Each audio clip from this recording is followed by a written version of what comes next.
Time for a little drinky. It almost sounds fake. It's so good. There we go. Yep, that was good. That's good. That's how we'll start it.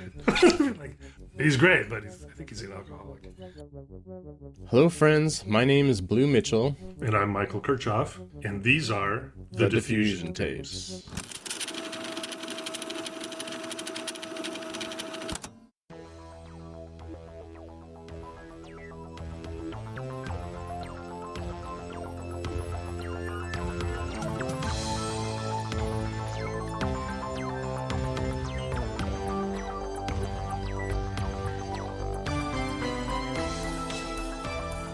Welcome to the Diffusion Tapes, a podcast where we chat with artists, writers, and curators working in the field of artfully crafted photography.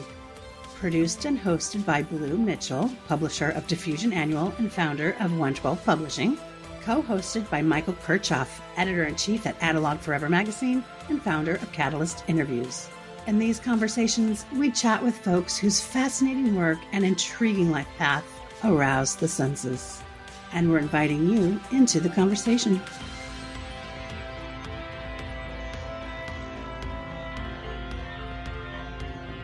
Our guest today, Jennifer Schlesinger. I guess we've both known her for quite a while, right?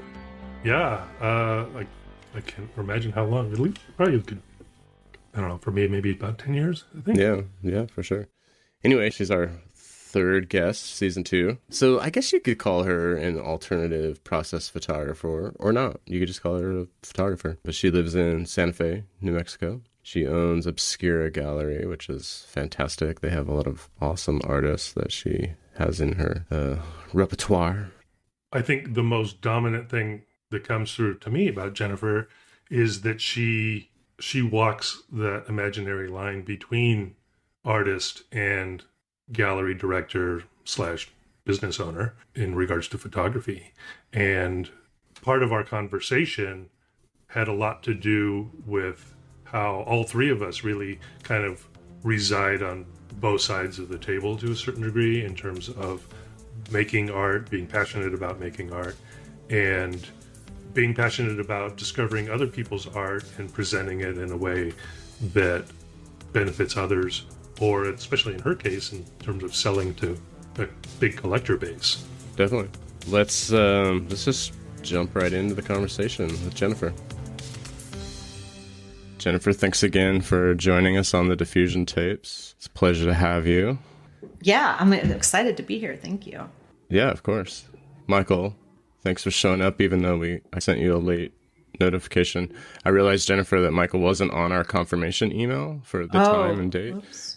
I was like, oh, hey, are you still able? I was wondering, but yesterday. Well, and honestly, if you had asked me 3 days ago, I would have said, I'm not sure, because my schedule has been like ridiculous the last couple of weeks.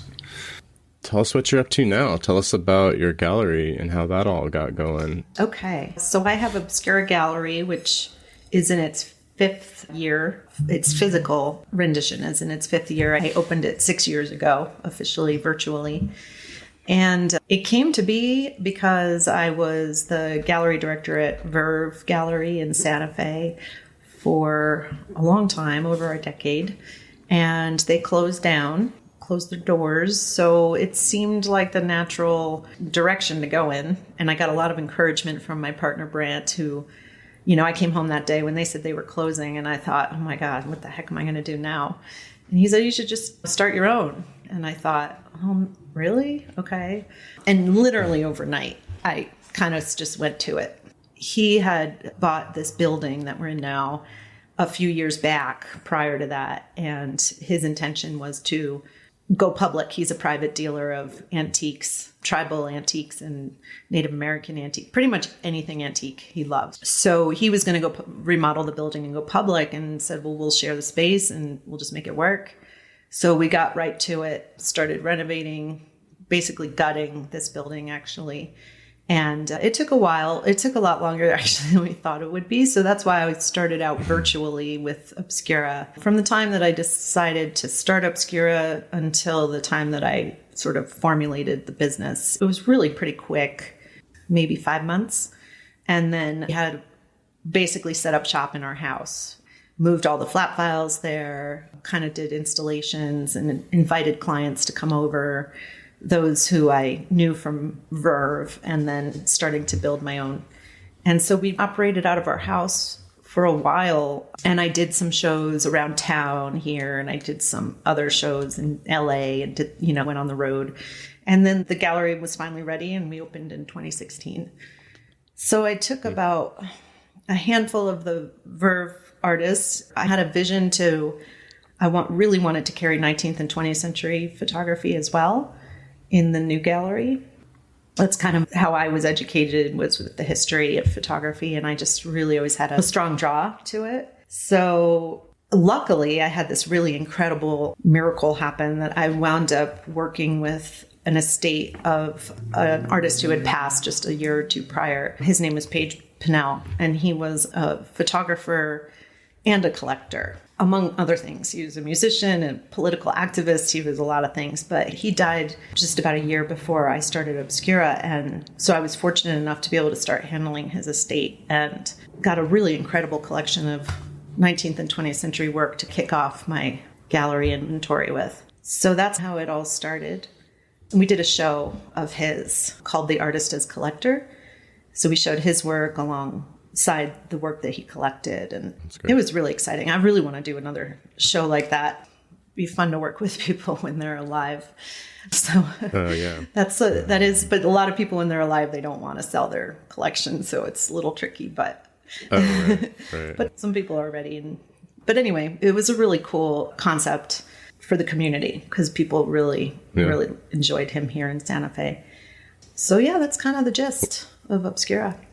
Well, I remember early on seeing your early iterations of your logo. So it seemed like from an outsider's perspective that it happened like immediately. It was like you had the gallery space and it was like, all right, we're open. Oh, you know what I mean? From our end, for looking at like what you were doing, I was like, holy cow, she's already rolling here. Yeah, I guess because we didn't have the public space. So that's great that it came across that way to you, because for me, in my perspective, it was so stressful to not have the actual space. But anyway, that's good to hear. Yeah, it did. It really seemed like you turned it around quickly to the point where I remember thinking it being surprising that you were able to do so quickly. And I didn't really know how many artists were going to kind of carry over from Verve into Obscura.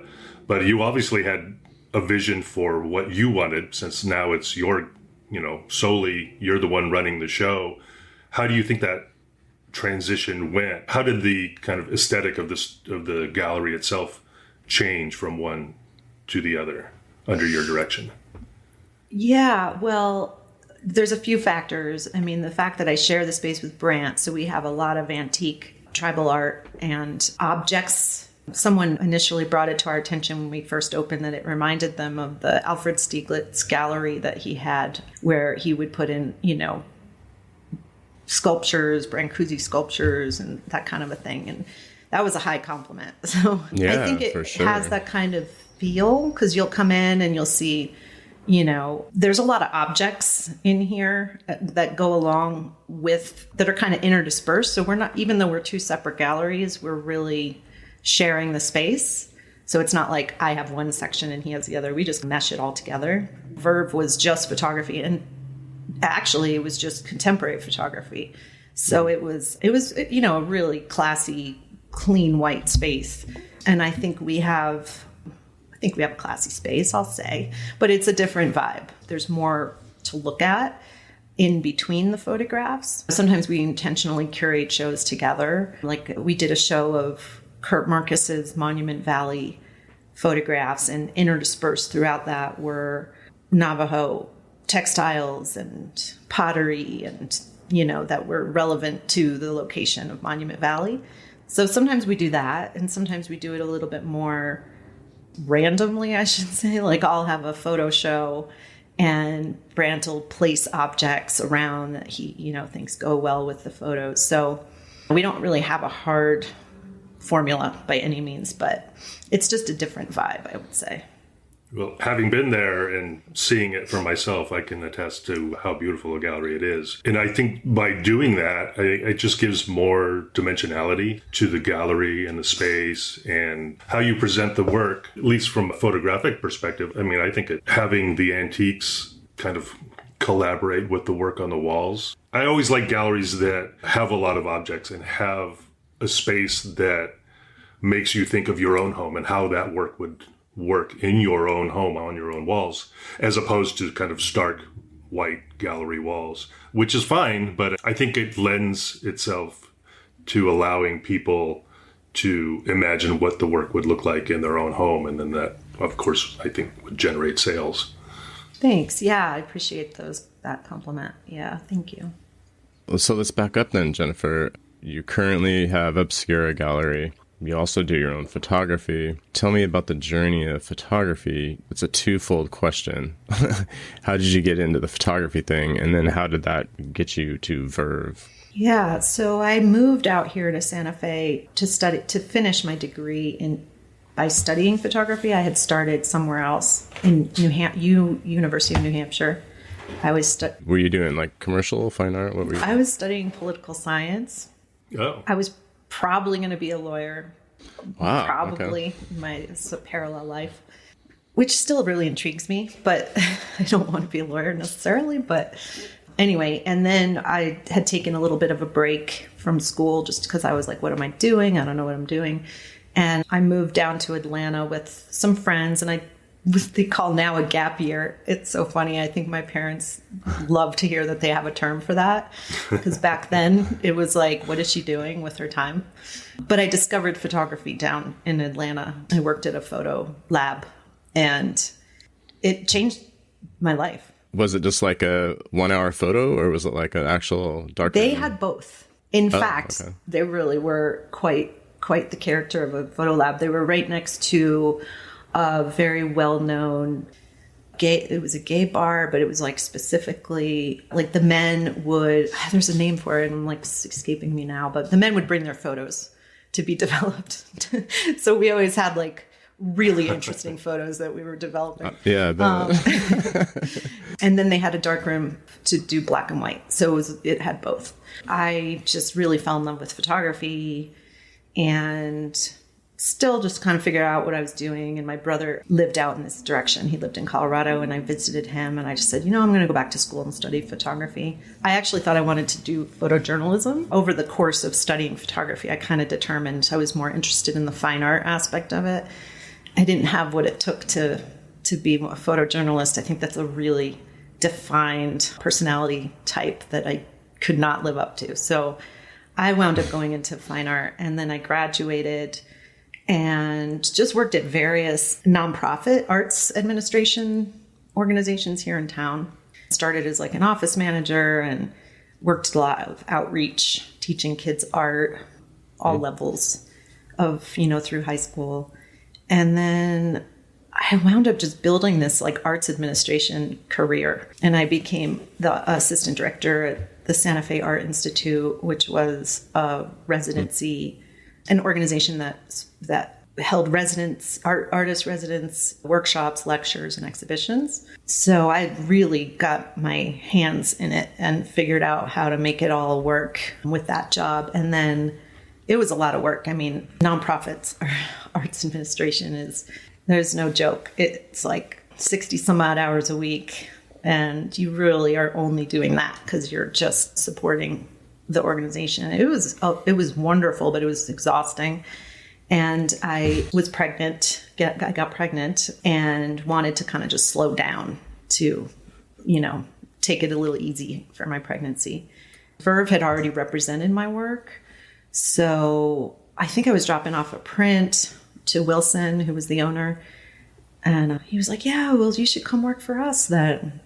They had just maybe been in business like a year or two, and it was a father-son team, and they were ready to hire a director. So it just was like the timing was great. And I was like, I called him the next day. I was like, wait, were you serious? You really need a director? He said, yeah.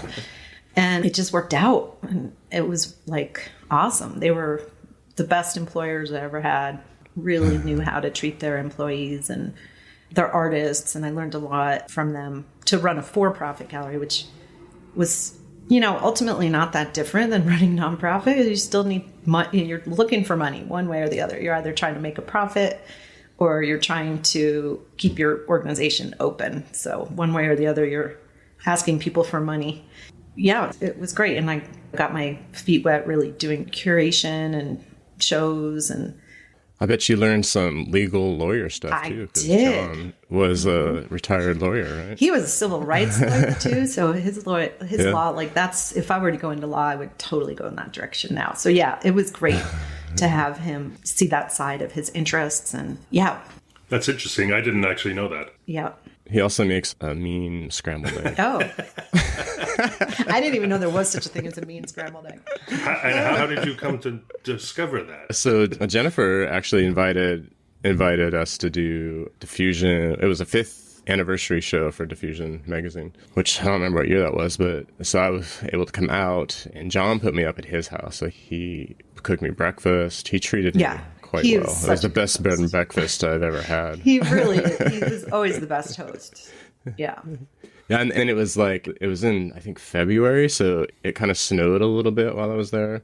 So it was super pretty, and then I remember watching the sunset from his house. It was just gorgeous. I was like, a Santa Fe is amazing. Nice. Now, was that the same year that Jennifer's photograph appeared on the cover of Diffusion magazine? No, it was a couple years after that. She was on our 3rd one. Yeah, because you had Louvier and Vanessa before me. They were on 2. Yeah, who was on 1? Tina Moss, who it was just a face on wax. So it had like a reddish, yellowish glow to it.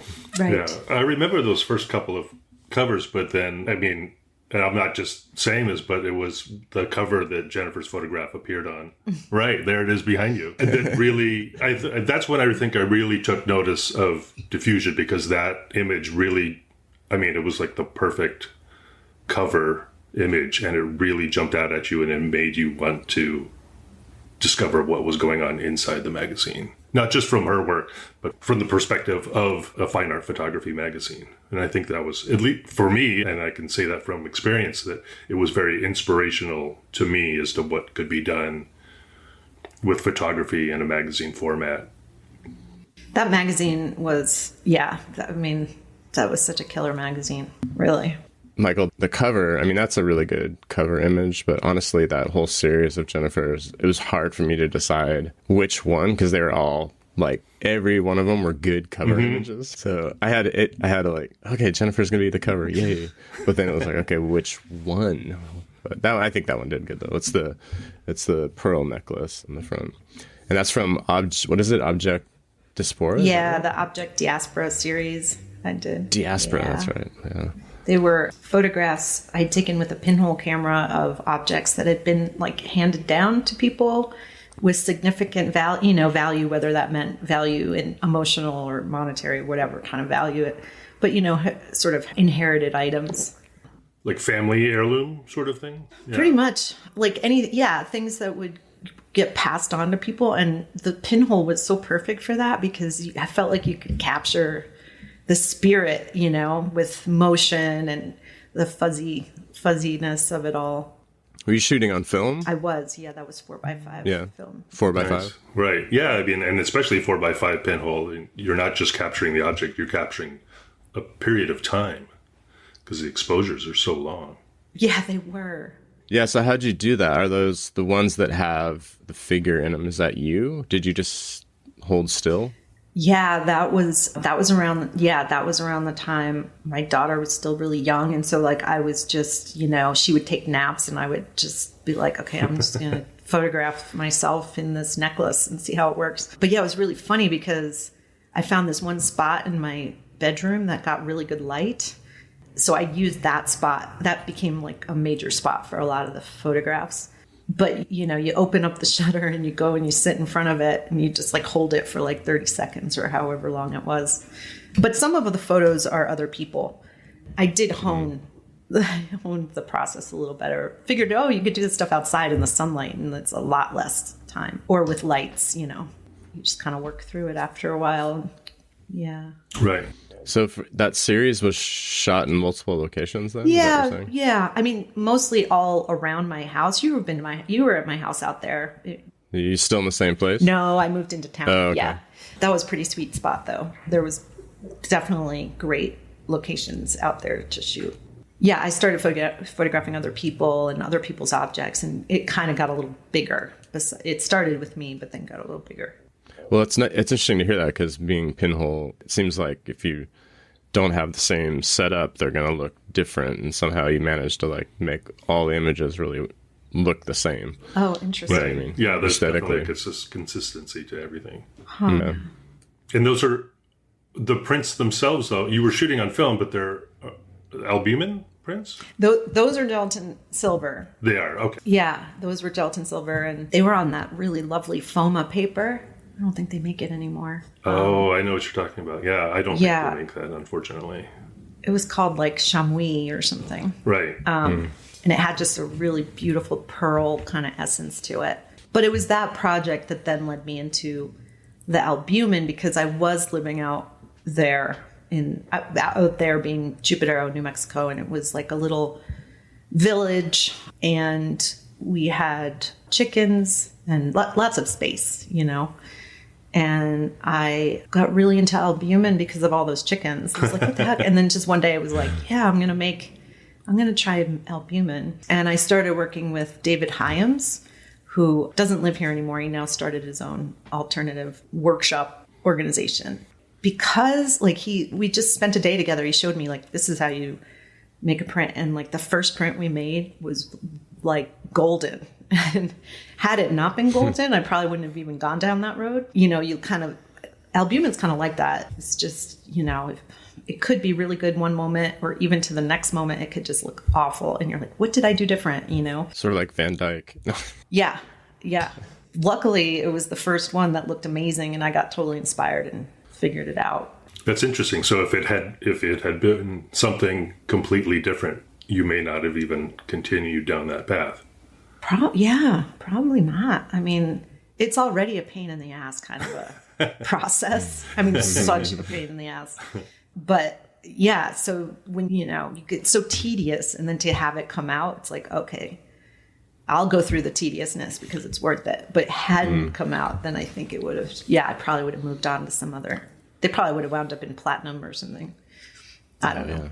Who knows? I was just going to ask about paper. Was it a thin paper or a thick? Yeah, it was super thin. Thin, okay. It was I did a lot of experimenting with papers to try and figure out which one was best. And of course, a lot of phone calls and emails to people who are in the know, you know, like Mark. Oh my gosh, my brain is just not, you know, he worked for Eastman House forever. He's like the king of all alternative process. Mark Osterman. Thank you. Yeah. Yeah, the man is a wealth of knowledge, for sure. He was so helpful, really helpful. Of course, Christopher James's book was the starting point. And then Bostic and Sullivan here in town, that was golden too, because they were in the process of making their own albumin paper that they were going to sell. That was sort of like a printing out paper it was pre-coded, machine-coded. So they were honing that while I was honing the hand-coded process. And so they would give me different papers to try, and they were really helpful. And I got to experiment on their albumin paper, which I think they still actually sell now. Yeah, so it was great. That's what I love about the photo community. Like, you want to know something, just there's a million people you could call, and they're all so helpful, pretty much as equally passionate about it. So you can find the answers. Yeah, I've definitely sensed that over the years about the helpfulness of others, and, you know, seeking and gaining knowledge over whatever it is that you're trying to do, as opposed to like the commercial end of things where it feels like everybody tries to be more secretive, or, you know, they hold the information back. They don't want to give you quite everything. So it's competitive, right? Because that's more. It's extremely competitive. Yeah. Yes. Everything's so money driven. So, but, you know, fine art. I mean, it's the art in the fine art that everybody's kind of seeking out, and nobody has all of the answers. So you kind of collect information over time and can kind of add it to your own process and your own goals. Yeah, absolutely. I think that point is probably why I still do photography, is because I can still learn a bunch and people are still willing to share their knowledge. I mean, over years and years of experimenting and doing stuff, I still get excited about new things. And part of that's just because the community is so supportive of everything. You know, because of the albumin and the scrambled eggs, we're getting kind of an egg theme going with this podcast. So, wow. So I wonder where else that might go. Anybody else have any egg stories to go? I mean, I wound up getting an egg tattoo because I was so obsessed with eggs. Oh, you did? So I have one behind my ear. Yeah. Oh my God, I didn't know that. I think like eggs. That's awesome. Like philosophically, eggs and photography go really well together. I think photography, this is my theory, is like there are so many, references to time and I mean, memory, right? We always have these sort of constants with photography and why we all do photography, and time and memory. And I don't know. I personally love philosophical thought and discussion and literature and all that kind of stuff. So I've always found photography fits right into that. There's so many, I mean, they make songs about it. There's hip hop songs that include photography. There's Simon and Garfunkel. I mean, so many people refer to it, but the egg is the same way. Right. Like, which came first, the chicken or the egg? I mean, that's like the classic, philosophical question. You mentioned your pregnancy, and certainly childbirth kind of falls into that same category.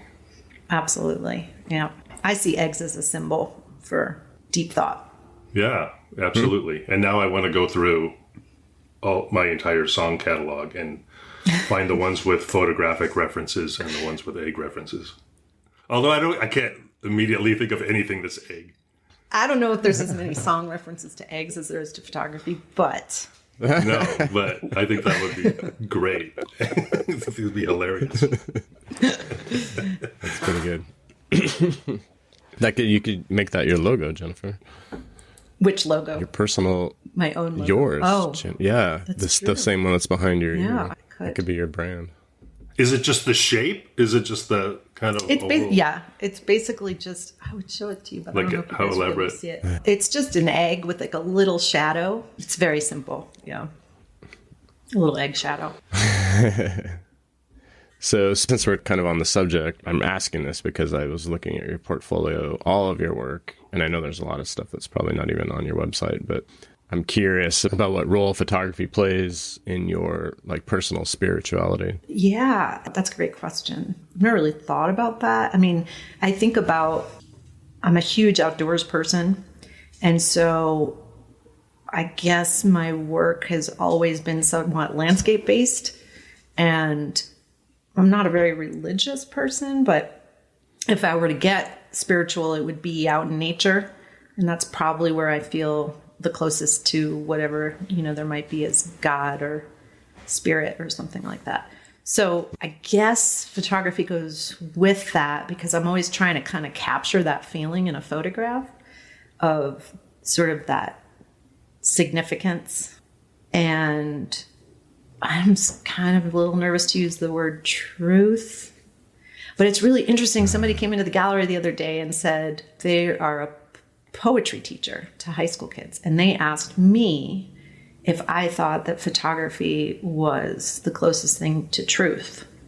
And I thought, God, that's a really good question. I'm like, let's go have a cup of coffee and like really talk about this.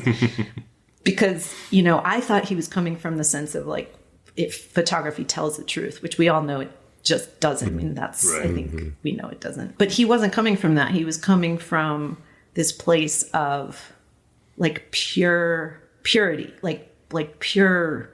He was using the word truth. It was like, I guess he was kind of using it as like closest thing to like a universal something that we can all relate to. I guess I'm still a little unsure what, but to me it was not the definition of truth, like nonfiction. I think he was really coming from a more spiritual place, and so that just made me think about it. I think because. Yeah, when I'm taking a picture, it's not like I'm trying to show something true. Like, oh, here's a picture of a tree. It's like I'm really trying to capture sort of the way, like you guys know exactly what I'm talking about, because you do this, you're capturing the light, the way the light is falling, the spirit of the place. Mm-hmm. There's something bigger. Isn't that the truth? The spirit of the place? Yeah. Right? Yeah, that's true. The spirit of the place. I mean, I think most of my photographs are somewhat manipulated in the process, but they're always trying to interpret the truth of what I was shooting or how I was feeling when I was shooting. So in that way, it could be truth. Whether the image itself is truthful, that doesn't necessarily even matter to me. Yeah, no, that's a good point. Actually, using it as truth about how you're feeling is a totally different truth than maybe how something looks. Yeah, and I think your work, both of your work, does that very well. And I'd ask the question back to you. You guys use photography to be closer to your own spiritual... Yeah, I mean, I definitely do. I mean, especially speaking the truth. I mean, it's my truth that I'm certainly representing, and it's such a deeply personal activity, really. It's just the act of making photographs alone, the physicality of it, especially from actually all of us, from an analog, tactical place, I think it just connects you to your own art a little bit better than, say, a digital format. Everybody's different, and certainly the digital component is sometimes required even for what we do, especially like Absolutely. Digital negatives and things like that. But those are all personal choices that we've made, and that I think that's what drives everybody's aesthetic in terms of how they make work. That's why everyone's work is so wildly different. You can have 10 photographers cover the same subject or object or environment, and you're going to get 10 completely different looks as to how that is represented, and it's just because everybody's got a different heart and a different brain and a different soul. So all of that comes through in the artwork ultimately, especially if you've done it enough over the years and developed your own aesthetic. Not that I'm that deep of a person. Well, right. You don't seem that way at all. Since it's as serious as it is to me, I actually, I'm always poking kind of fun at myself and how I do things as well, But that's just the aesthetic that I've developed for myself, and how what I bring to the table, and certainly how the projects that I do as well. And I think that goes for each of us as well. I think especially you, Jennifer, in terms of the work that you create versus the work that you curate in the gallery. Do you find those things to be just like completely separate, or is there a common thread that goes through your personal work into what you show from other people on the gallery walls? Well, I'm sure there is a thread. I would imagine there is an aesthetic. It's kind of hard because I'm so into it. Like, I'm in it. It's hard to see it. I mean, I love photojournalism, even though I couldn't be a photojournalist. So I do love showing that kind of work too. But yeah, I mean, I'm drawn to work that I would want to create if I knew how to do what that person is doing, you know? Yeah, I don't know if that answered your question. But yes, I think that it does to a certain degree, because like you said, you're in on it. You're in it entirely, but the rest of us are on the outside looking in. So I think it's probably easier for us to kind of identify that. Like you brought up truth, and I know that we're not, because this is an audio podcast, we're not looking at anybody's work, but the work of Rashad Taylor, who's on the walls there right now, I mean, he's representing his truth in all of those photographs as well, in a very emotional way to a certain degree, from, his life as a father and the Black experience. So those things are represented so strongly in his work. The fact that you've chosen him to be one of your represented artists and put his photographs on the wall, I mean, I think that is a representative of your truth as well. Yeah, I mean, his work is so moving. Like, I love work that I'm drawn to that really moves me, Yeah, I guess that's a compliment too. Thank you. Yeah, it's funny. I mean, at some point or other, there's so much good work out there that I actually couldn't even make any work. During COVID, I was trying to make work, and I did kind of create a little body work, but it just didn't go anywhere. And I was just for the past several years, I've just been like, there's so much good work. Like, how can I possibly make work better than the work that I'm showing? Like, I felt that way. But then now I've kind of gotten a little bit of a spark. So I'm excited about that. But, it's so hard when you work with such amazing artists, that at some point I was just like, I don't need to make work. Like, there's so much great work out there. But, it's a different feeling because it's not about like this new thing that I'm working on right now. It's almost not about, I'm not even like I'm scared to even show it to anybody because for me, it's been really just cathartic, just working on it, because there's something about making the art that feels that's supplementing the feeling that I was missing. You know what I mean? So I don't know if I'm not articulating myself well at all, but. Well, that's the right reason. Yeah. I was going to say, it's the part that getting to the same thing is like, we see, the three of us are, what we do is look at a lot of photography in general, right, on a daily basis. So you're inundated all the time with all this like amazing work. And then you look at your work and go, well, I don't, you start comparing, But what you just said is like exactly why we still do photography, is because it's the feeling of making and discovering that really excites me most of the time. And I've like recently, I've gone through this whole like feeling like a creative rut and then realizing, well, maybe that's because I'm just overthinking it and I'm not actually just allowing myself to just be intuitive again. So you kind of have to just let go of that stuff and be like, I just want to shoot, like for me, I've just been shooting Polaroid for the last 3 years just because that's simple. I don't touch it. I just shoot it and I'm done. and so many of the things I've done is like, well, I need to do this to it, or I want to learn this process. I want to, it's like, how about I just shoot and move on to the next image? And it's like freed me up to be more intuitive again and then get excited. Like when you are still excited about doing photography, that's what matters to me the most, whether I'm sharing that work or not. Totally. Like, are you still excited by it? That's exactly what matters, Yeah, you have to make work for yourself first. Yeah. Yeah. And most of the stuff that I'm excited by, I don't share with anyone other than my family, And what do they think of it? Well, they're biased. So it's always good. It's They're always like, that's good great, reviews. Blue. Good job. I love it. That's what I always say. The one I like the most is, oh, that looks like you. Looks like something you'd make. So that's always like, well, I don't know if they actually like it. Yeah. Yeah. I can see why you like it, Blue. Yeah, I've heard that before. One of the funniest comments I think I ever got was doing a presentation of some work. And at the end of it, people started kind of chiming in. And I remember somebody saying, well, this is the most hopeful thing I've ever seen from you. And I thought, oh, damn, I've been bringing people down all these years. So, yeah, I don't know. I just came from, do you guys know Jonathan Blaustein? He does this antidote retreat up in Taos. Yeah. And he invited me to come up and stay for 2 days and do critique, cool. Which I have to say was like thrilling. Like it was so much fun. There were 8 students or something. And the first day, they had already had a crit. Bill Shapiro was there the day before. I would have loved to have been there for that one, actually. But then, so I was there on Sunday. So they had already kind of had a couple days with each other and we're getting to know each other's work. And there's really nothing quite like throwing your, everything, like your heart on the rug, so to speak, because that's basically what we did. We laid out all their works on the floor, gave them about 20 minutes each. Or maybe it was 30 minutes. And everyone participated? Yeah, participated. Yeah. The students themselves, they were all like over 35, But yeah, everybody was there. They were really looking for feedback and trying to work through projects. And it's, it's great to give people honest feedback like that and have them be open to it.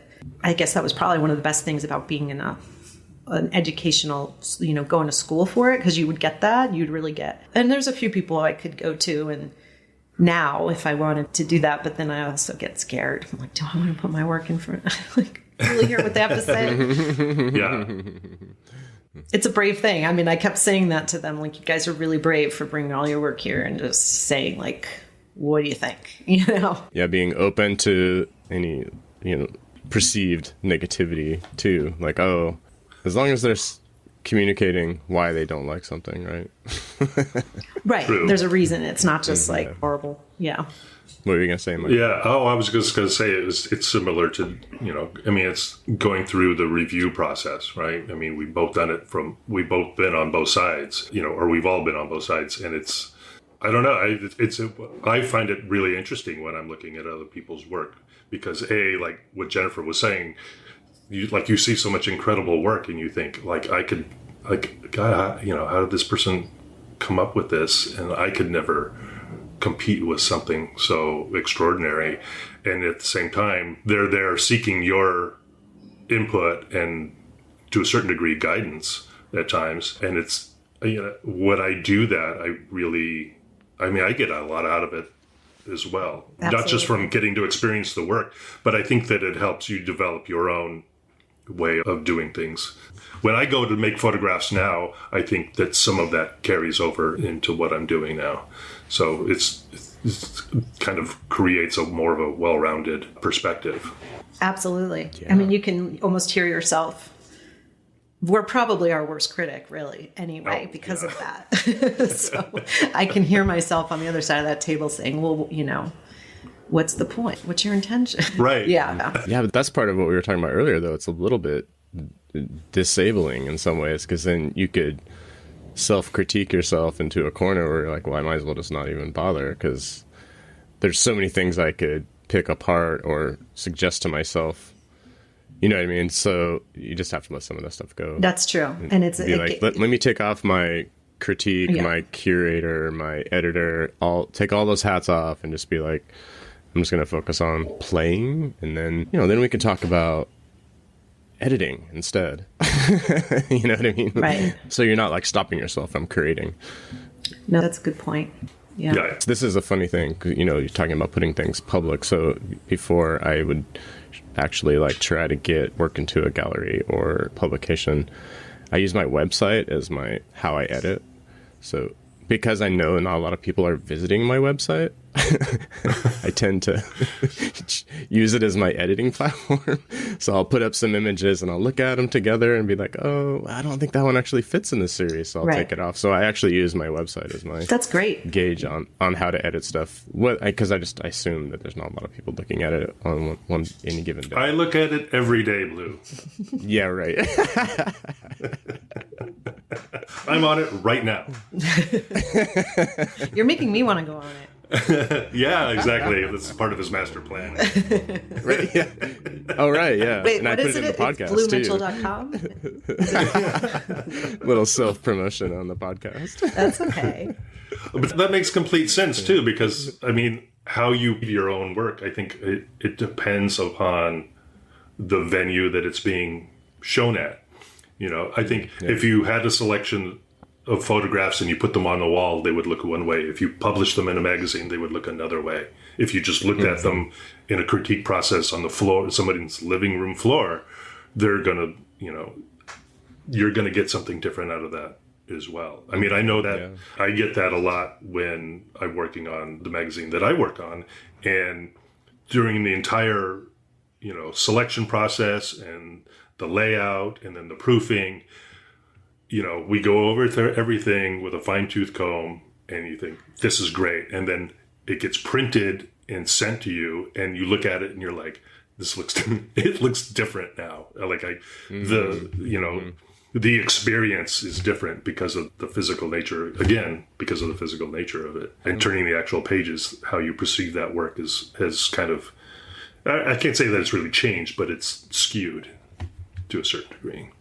Absolutely. That's always been a struggle with me for my work, I feel like, because my work is really meant to be seen in person. Because, even the pinhole, I was never able to get that object work scanned. I never figured out how to scan the albumin work. They look like crap on my website or when they've been reproduced in, a magazine or something because I just never got good scans of them. And I thought, at one point I wanted to do a book. And I was like, how would I even do a book? I don't even know how that would be helpful, unless I actually sold, a limited edition of portfolio or something, because I just can't get them reproduced properly for screen or print. Nothing will ever compete with the actual physical object. You're never going to get an absolute 100% representation in any other media. But you can with like certain people who work digital capture. Like, I think there are certain things that work really well.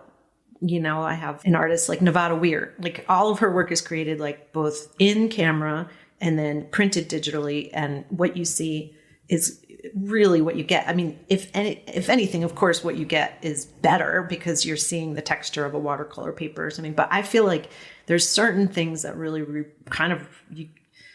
that's the one thing I have to say, selling work online has been, you know, golden too, because like if they like it online, then they're definitely going to like whatever they buy better when they see it in person. Right. Yeah. You know, and That people totally makes sense. People buy online, sight unseen. That's a great question too. Like, what, I don't know if the question is what percentage of sales come from online, but do you find that the process of somebody buying photographs online versus buying them in person and seeing them to be a completely different method? I mean, it's a completely different method, but how they do it and how they come to make those decisions.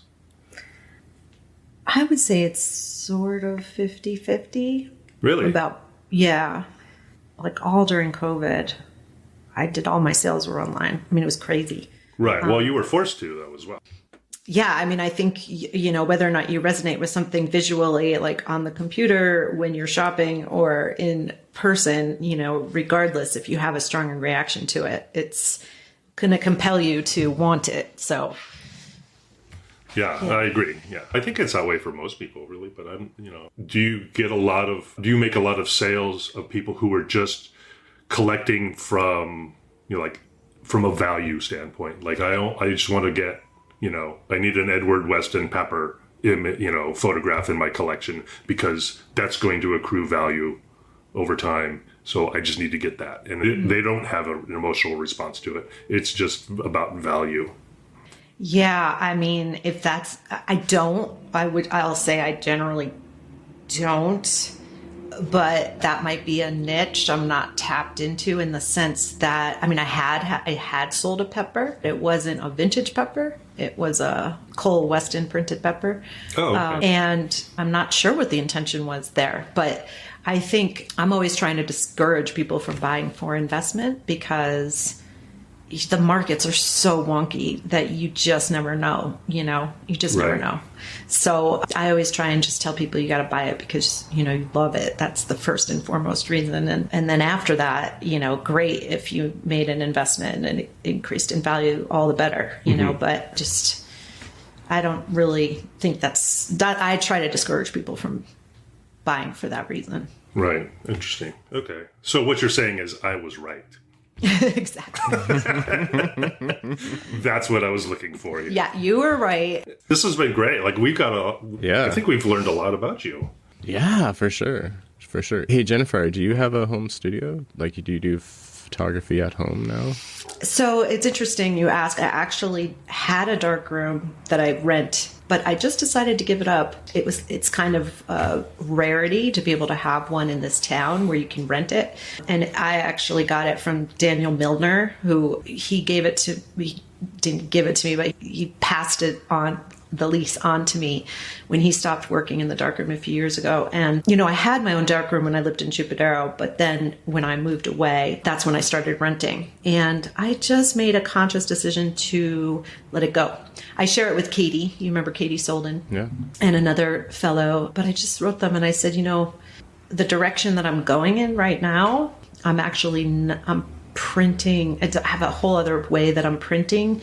And so I said, you know, I kind of feel like darkrooms, you know, when I need one, there'll be one. I'm not worried about it. But to be paying monthly for one when I'm not using and haven't used in a good while. So I just let it go. So my studio now is home and I just kind of need, you know, I'm just kind of everywhere. I'm not sure my family's loving that, but it's working because it's just the process that I'm working in is I'm doing some embroidery on fabric photographs of my photographs that are on fabric. So it's less about the print and more about finding a place where I can see to embroider. It's like a whole other thing. Yeah. But yeah, it's just a totally different thing. But so I just gave it up. So we'll see. Sure. Yeah. Cool. Interesting. Yeah. If it's one thing we can do in this industry is bleed money, right? You could throw cash out the window on a freeway. It would be, sometimes it's the same effect. Yeah. Oh, yeah. Oh, totally. Well, I have a bad habit of purchasing stuff for projects I want to do and then never actually doing it. So that's how I bleed money. It's just I keep buying stuff like, oh, there's that thing I never used. So maybe I will. So, yeah. Oh, maybe I'll sell it and then nobody wants it. Right. Yeah. I kind of envision going back to printing, but it just seemed silly to, not use it for a few years. Like, why? Somebody wanted it, actually. Somebody was actually asking me. I thought, it's probably better to use, give somebody else who's actually going to use it. So. Yeah. Well, it's like you said, when you need it, it'll be there. Yeah, you make it happen. Yeah. Right on. So, Michael, do you have any other burning questions for Jennifer? Yeah. No, not really. I'm kind of done. No. Oops, my internet stopped working. Yeah, the whole vibe changed when that happened. So actually, I kind of do, and it's from a photographer to a gallerist perspective. And I don't think the general public really kind of knows or understands the amount of work that you have to do in order to keep gallery doors open, especially a physical space, because it's becoming more and more of a rarity these days. What are there certain like nuts and bolts activities that you do business wise that you have to kind of go through every day just to kind of keep up, with making sales and connecting to both photographers and collectors? You mean like, what's my hustle? Yeah. Yeah. What's your hustle? But I mean, like, do you spend like an extraordinary time of day just answering emails, or is it people walking through the doors and then having discussions with people live? No, I don't spend an extraordinary amount of time doing email. I would say I do probably most of my time spent is promoting the gallery, whether that be through like marketing some way, shape or form. I'm always, thinking of ways to, like, with a show, it's like, all right, the show, you need the press release, you need the work on the website, then you need the work on all the other platforms like Artsy and First Dibs and everywhere else. You need to send it out to people you think would be interested in it, make an email. I mean, so much of it is marketing. So I would say like 90% of my day is marketing, either for the show I have up, shows I've done in the past, or shows that are coming up. So that's generally where I spend most of my time. And then, we're not a high traffic location, so I don't have to worry too much about, like, people who come into the gallery are really genuinely interested in what they're looking at. So we give them, attention and time, but not getting a lot of like walker buys. So that's kind of a good thing too, because we're not really dealing too much with people who aren't totally interested. Excuse me. And then looky-loos. That's exactly what we call it. We spend a lot of time with education when that's the case. Yes. Yeah. And so it's funny. It does feel like a thankless job a lot of the time, because I'm so appreciative that you bring that up, because I don't think people realize, like, gallerists just work their asses off, It's not like we're sitting here just like flipping through. I do have moments of flipping through Twitter, but for the most time, I'm usually posting on Twitter or something, it's like I'm pretty much working your ass off like all the time. And, I guess it's a good thing if people don't know that, because it doesn't come across that you're, desperate or something, but it is a hustle. There's no doubt about it. And a lot of times too, especially with 19th and 20th century work, so much of it is like, you get it in, you do a condition report, you inspect it, and you get really excited about it. You got to photograph it and get it online and start marketing it. So yeah, in a way, it's just a kind of ongoing process of bringing the work that you have to people's attention. And then with the more contemporary artists, it's more of a collaborative effort with marketing as well. Are you asking them to participate in that way? I generally appreciate artists who are doing that on their own already. So it is, a factor when I'm like, oh, like who I'm going to work with. It's like if they're already doing that, then I can just focus on my job. It's harder to work with artists who are not promoting themselves. So yeah, they're like, I hate social media. I don't want anything to do with it. That makes more work for you. Yeah, and it's just, it's really it's a two-way street. Jennifer, with your gallery hat on, does the gallery provide you do like portfolio reviews? Is that something that people can call you up and schedule to do, or how do you deal with the public in that way? So I generally I offer that I look at websites. That's my initial way to look at people's work. So I do invite people to send me an email, and I'll give them my card and say, please do send me an email with your website.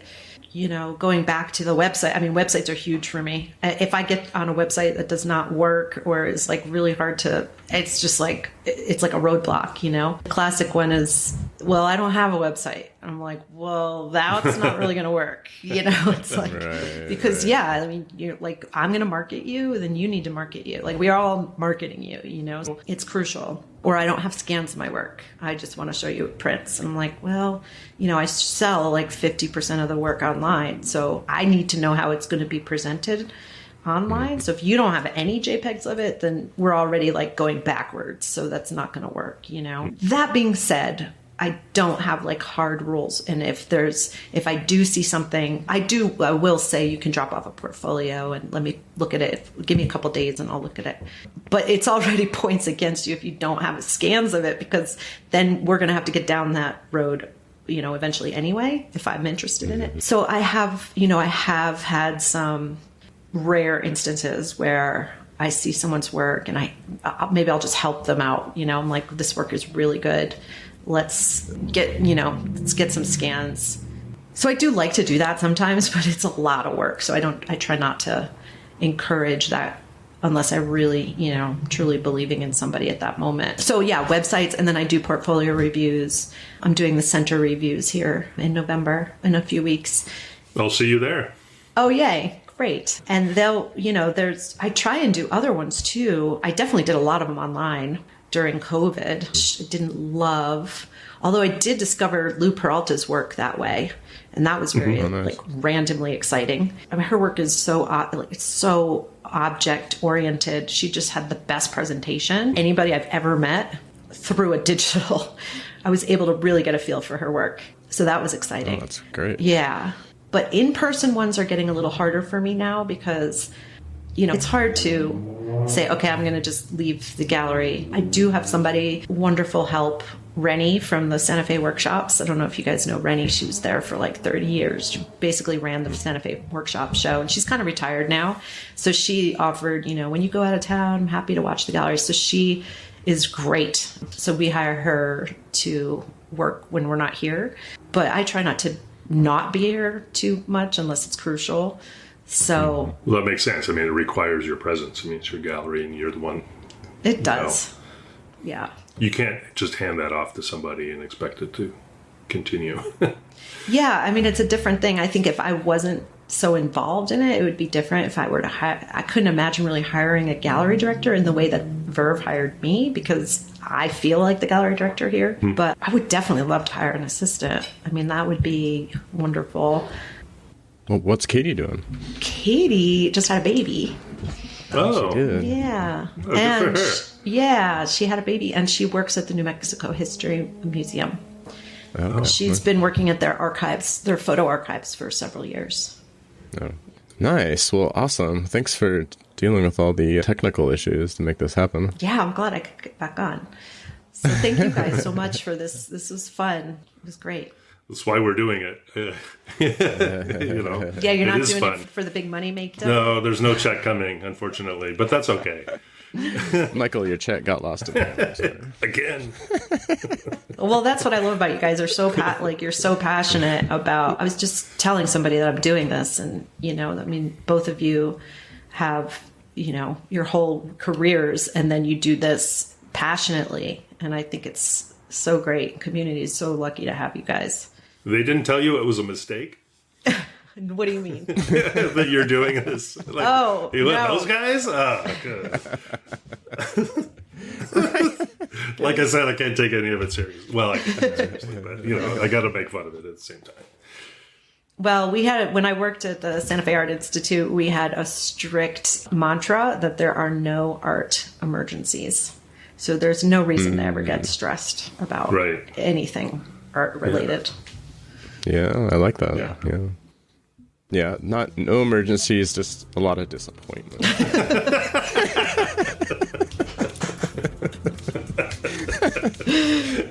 Oh, now you're adding a whole other element to it, Blue. Right. Crushing amounts of rejection. Why do I try? Well, awesome. This has been great, Jennifer. Thanks so much for doing this. Yeah, thank you guys. It's almost like slushy. Schlesinger. She's going to love that.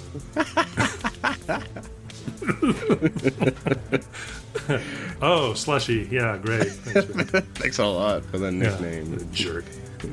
That's what they called me in middle school. Yeah, right. Childhood trauma comes roaring back. That's what we do here on the Diffusion Tapes. What was your favorite part about the talk with Jennifer? Man, that's really hard to say because start to finish, we hit on a lot of really great points and the conversation seemed very fluid. She's so knowledgeable and has such a great grasp on photography, historical processes, the history of photography. I mean, she was educated that way, and her earlier gallery experience as gallery director of Verve Gallery, which then morphed into Obscura Gallery, is her own. I mean, that story is great. And hearing it from her perspective was very telling because it seemed like she made the leap from employee of a gallery to owner of a gallery kind of what appeared to be seamlessly and quickly. Like she made that decision right away and like didn't look back. And now, I think of Obscura Gallery and her as a gallery director is kind of one of the better galleries for photography in the country. Oh, for sure. Definitely. Yeah, she made it was so smooth. I think that says a lot about her as a person. I mean, it's reflected in her artwork too. Is like I've always thought, without lack of a better word, I thought she always was so trying to think of the word for it's not slick, but it's like on Polished? Polished, yes. I always felt she was polished, like with her work, the stuff she's doing with Verve, the stuff, the artwork that she supports, and then the stuff that she's now doing with Obscura. It was definitely polished and not in a glossy, fake way, but more in a professional way. You know what I mean? Absolutely. Yeah, and if you've ever gone to the gallery, especially like in her own office, like the work that hangs in her office is phenomenal. Like you like just the education I think that you get out of looking at the work on the walls in her own office is astounding. And then you walk around with her in the gallery, and the way she presents it all is very, like you said, it's very polished. She's so well informed. She knows how to present it all so well. Right. Like and not be stuffy. Right. Yeah. Exactly. And her own work is that way as well. And I mean, I think that that's fascinating that she's as great as a photographic artist as she is a gallery director, and vice versa. Right. Yeah, it goes hand in hand. I feel like she would represent herself in the gallery, right? Yeah. Like the work is of the caliber that she would. If she didn't own a gallery, she could walk into some other gallery and say, "This is why you're going to represent me." Right. Exactly. Well, she did mention being a hustler, so that was her hustle. Yeah. She was in Hustler? Oh, I missed that part. I forgot. That was when you were taking a restroom break. Oh, okay. No, she shot for Hustler. That's what it was. Yeah. So she was shot. Yeah. Great. She's going to love us. Oh, yeah. Well, the one thing that I pulled out of it right away was the egg theme. I really liked her whole narrative around the egg. She has a tattoo of the egg, but doing albumin prints and then the connection with the cycle of life and photography. I was like, that's such a nice like metaphor for the whole photographic process, really. Yeah, and that was all new information to me. In fact, I didn't know anything about the tattoo, but you're right, and how it ties in with albumin printing and everything. It's kind of perfect. Like, I think you also said something about like maybe that should be your business logo. Yeah, for sure. There was another thing that I equate to Jennifer and her work, and you and our last guest, is that Jennifer was also, like Molly McCall, was also on the cover of Diffusion. Oh, that's true. I didn't really think about that. Yeah, And also two cover an artists. absolutely outstanding cover image. Yeah, it's almost like two different generations of Diffusion. Yeah. Which I think you're just kind of biased as to people who've been on the cover of your own magazine now. Is that what's happening? That's what's happening. Yeah. Well, we just Everybody listening now realizes that. Well, we like to double dip. Yeah.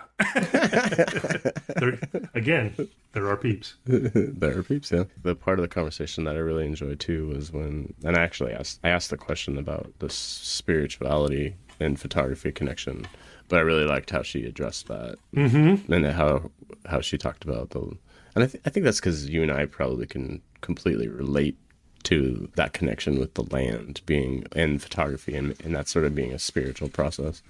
Absolutely. I mean, it all kind of speaks to developing as an artist. I think the podcast went very well this time. I think it was a great discussion of the how and why we make photographs and a lot of the struggles that can accompany that, both for you, myself, and Jennifer, and as herself as a gallery director as well. Yeah, I couldn't agree more. And she also alluded to she was making some new work, which I don't think we've seen yet. So maybe there's something brewing still that she'll she was saying release. something about not necessarily going back to doing some printing, but there was something was in the wings. Yeah, well, maybe we'll find out soon. Yeah.